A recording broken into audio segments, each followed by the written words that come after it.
I like a good conspiracy. I have one right now that might actually get us put on a list. Okay. But we're already on a couple. Yeah. It's hockey related though. Okay. So it's going to get a little confusing for you, Andrew. I don't know if you pay any attention to hockey. Not a huge hockey guy, but I'll keep up. All right. So there's this guy.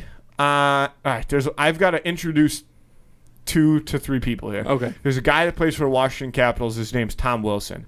He's like. Is this about some of the stuff that's been happening recently? Yes. Okay. So break this down. All right. So I'll go. I'll go back in time. So the Washington Capitals are playing the New York Rangers. Tom Wilson plays for the Washington Capitals. He's on the ice.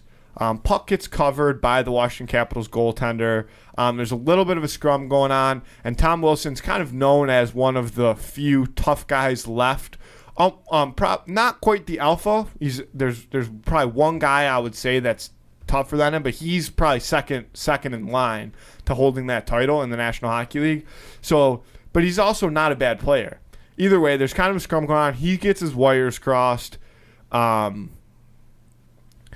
a guy on the ground that he kind of, I don't know, throws a couple shots in the back while he's on the ice, and in a good teammate move. So the guy that was on the ground, his last name is Buchnevich. So Buchnevich is kind of getting pummeled in the back by Tom Wilson while he's on the ice, and the Rangers, as of right now, the Rangers' best player, his name's Artemi Panarin, comes in and jumps on Tom Wilson's back.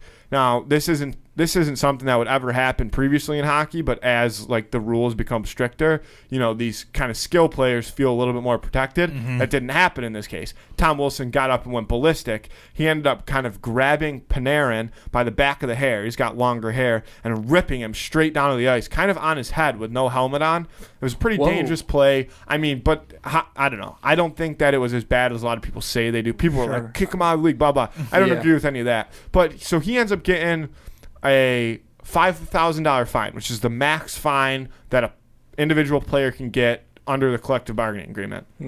That happens. They're set to play again with just a night in between. And so the Rangers owner comes out and makes this statement saying, like, at the NHL, this is bullshit. Because the NHL has this commission, right, that, like, looks back player on safety. Things. Player safety. Yeah. So NFL's the same way. Right. They watch it afterwards, and then they decide so the what owner the deal of the Rangers comes out and says all this shit. That board should be fired. Yeah, and George Peros is the head of player safety. But so he comes at him, and they got all this backlash. The coach and the general manager of the Rangers, or not the GM, and because their coach didn't get fired right away, maybe the president of hockey operations, whoever it was, they kind of spoke. They kind of went to the owner and were like, "Hey, we don't necessarily agree with this." Owner just straight up canned them, fired them both. Yeah, fires them both. So they go out there to play the next game. The Rangers are getting their asses kicked all over the ice. There was like 6 fights in the first 7 minutes or something like that. It was nuts. It was pretty intense. And they dropped the puck, and like 3 guys squared up immediately. Yeah, right is that off what that was? That was awesome. So all this crazy stuff happens in total, and then Buchnevich, the guy who kind of not started all, but was Tom Wilson's first victim in the matter, he ends up throwing a wicked cross check to some dude's face. He gets suspended. I was watching suspended a game when that happened. And the Rangers end up getting a $250,000 fine from the league for the owner's statement against the player safety people, whatever. And now, as of today, the Rangers also let go of their head coach. So in total, the Washington Capitals now absolutely own the New York Rangers. The Rangers pretty much got embarrassed as a franchise, almost to the level that the Buffalo Sabres have been embarrassed this season, which is difficult to do. But this has nothing. Let me get back to the conspiracy theory. So that's just a quick breakdown of what happened. So that was quick. Was it quick or did it take a while? I don't know. It's a long story. Okay. You're okay. No, I was just messing around. You were setting up the pieces for it.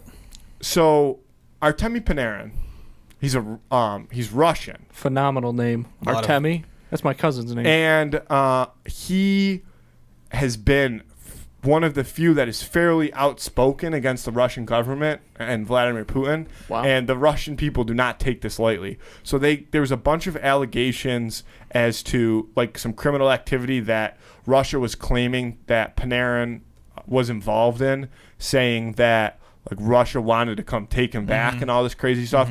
So he was actually like had to sit out of a couple NHL games for like to let all this stuff pass over because Russia was coming after him hard.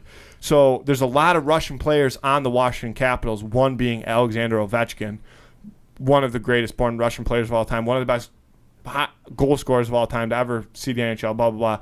He's a pretty big Putin supporter.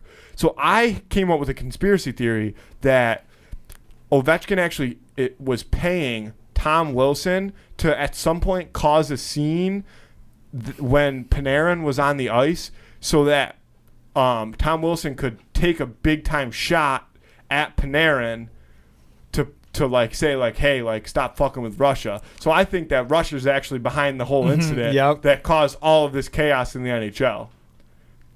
Total. It's probably not even close to true, but it's funny to think about. Matt did the connecting of the dots. He solved it. Putin. I mean, it's not impossible. I'm on these motherfuckers, you know. I stay sharp.